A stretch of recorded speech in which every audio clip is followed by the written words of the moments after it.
Is Mrs. Harris Goes to Paris the best fashion comedy since The Devil Wears Prada? Absolutely not. But is it worth a watch? Here's my review of Mrs. Harris Goes to Paris. Mrs. Harris Goes to Paris is the film adaptation of Paul Gallagher's 1956 novel, Mrs. Harris Goes to Paris. Leslie Manville dazzles in this lighthearted comedy set in the post-war world of luxury anti-retail fashion. She plays Mrs. Ada Harris, an elderly, widowed housekeeper who idolizes the couture Dior dress of one of her snooty employers, which shocks her when she realizes that it costs a fortune. She first thinks that she can make this dress. She's a seamstress herself. Mrs. Harris is hooked. She becomes laser focused on saving every penny she earns to someday buy a dress as beautiful as that Christian Dior custom gown.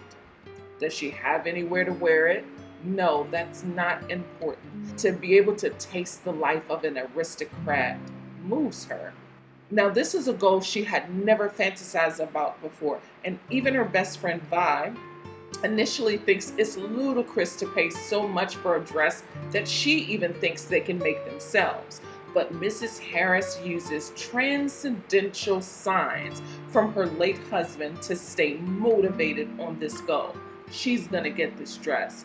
And with the help of a widow's pension that comes right in time, and an unlucky racehorse named Haute Couture, and with the help of her friends who encourage her and motivate her to follow her dream to get this dress, Mrs. Harris flies off to Paris, where she is forced to navigate the snobbish, uber pretentious gatekeepers of the upper class who don't believe a maid deserves a piece of their pie. That's the basic premise, and basic it is. Now, I had some issues. First, everywhere Mrs. Harris goes, she carries around the personal effects of her late husband. She is confident that he's still alive, or she's holding on to the hope and the possibility that he didn't die in the war, World War II, and carries around the personal effects that the military gave her long ago. And when she finally opens the package to find what's inside, which is his wedding ring, she opens it during happy hour at this like watering hole or like little bar in public. And it just doesn't seem like this character would do that. And then there's the pacing. The pacing in the second act experiences fatigue. The film is just under 2 hours long, and a lot of these scenes could have been cut. I think a lot of the scenes were unnecessary and didn't move the story. And the story shies away from Mrs. Harris having a serious love interest. Now, it is teased, but doesn't go anywhere. I get that Mrs. Harris is a widow and isn't ready to move on, really, and doesn't need to be saved by a man. I get that. And this isn't necessarily a Cinderella story in the traditional sense. So I get that, but there's a significant amount of time spent on the monotonous courtship of secondary characters because they're younger, it felt like. This storyline is foisted upon us, and it arrives so late in the story. It just seemed like an empty storyline. It was very unnecessary. And then there's a subplot about atelier seamstresses and tailors who are on strike in Paris at this time. And of course, Mrs. Harris has to, since she's in town anyway, become the face of the labor movement and unionize Dior and other design houses for these workers. That was too convenient.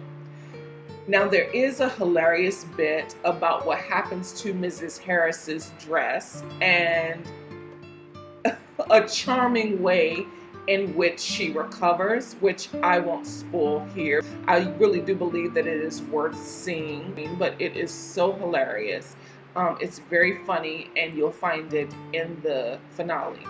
Now, honestly, I get why the filmmakers wanted a theatrical release, but this was a film that might have found its audience on a streaming platform.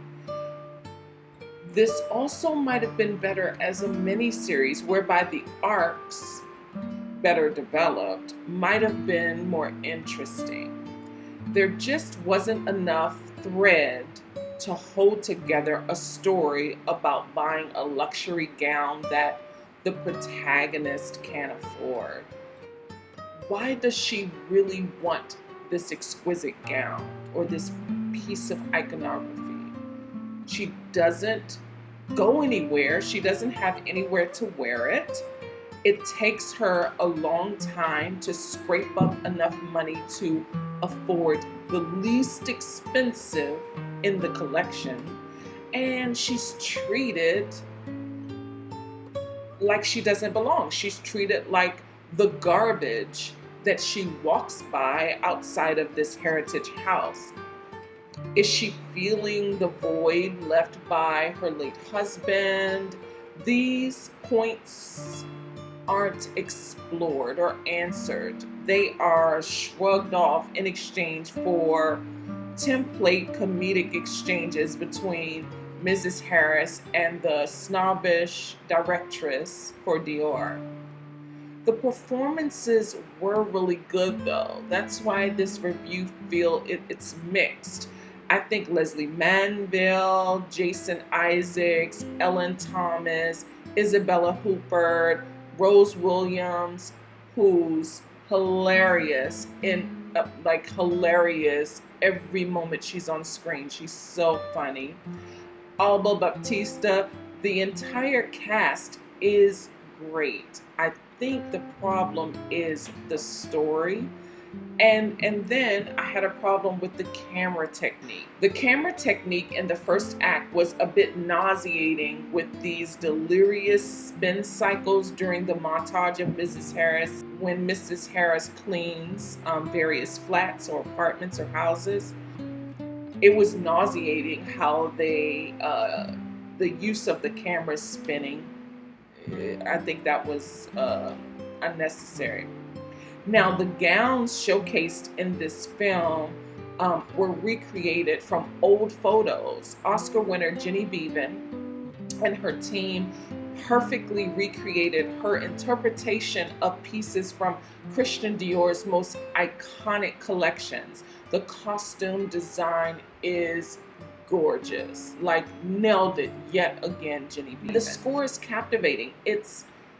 It captured the music of the 50s and paired well with the distinct European silhouettes of that era, as a fashion show would today. I think the score is fantastic. Overall, Mrs. Harris Goes to Paris is not a bad film. It's just underwhelming. Again, it would have been better as a miniseries, a well-developed miniseries. It's cute. It's not bad, it's just kind of mediocre. On a grading scale, Mrs. Harris Goes to Paris gets a B from me. Have you seen Mrs. Harris Goes to Paris yet? I've seen some reviews on Variety and Hollywood Reporter and Letterboxd and Rotten Tomatoes and even IMDb, and it just seemed to resonate with people. It did not resonate in that same way with me. It's too long. Anyway, thank you so much. If you stuck around this long, I certainly appreciate you. Please consider liking, commenting, sharing, and subscribing. And until next time, peace.